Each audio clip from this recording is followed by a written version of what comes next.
Mantinido sa Alert Level 3 ang bulkan mayon. Iniyan sinabi kang resident volcanologist kang Mayon Volcano Observatory na si Paul Alanis, katakod ka nangyaring pyroclastic density current o ozone kasuudma. Paliwanag ni Alanis, dahil sa presenteng estado kang bulkan, normal na ang mga nanunutaran na ozone.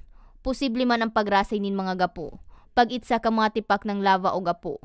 Pagbulos ning lava, katamtaman na pagputok asin pagkakaigwan ning lahar, lalo na kung may makukusog na pag-uuran.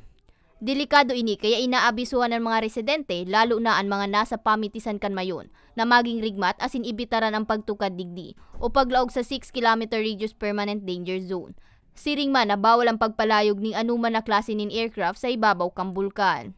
Actually po, ang rekomendasyon ng PBOX ay dapat manatiling evacuated sana yung 6 km permanent danger zone dahil patuloy pa rin po nag-i-erupt and maya't maya nga po nagkakaroon ng mga ganitong mga uson doon sa loob ng PDZ.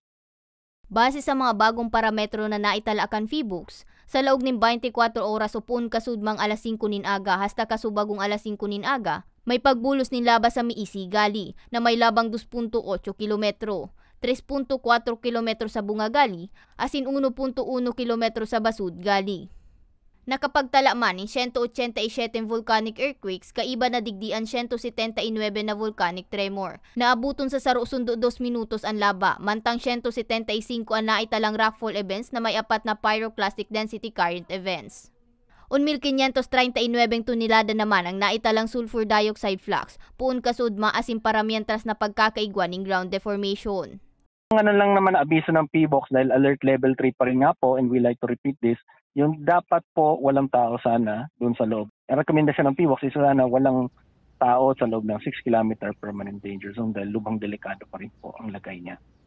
Sa ibong kanhalangkaw na aktibidad, kulang pa subot ining mga parametro para itaas ang alert status kan bulkan. Para sa Mabaretang Tatak Bicol, May Arango.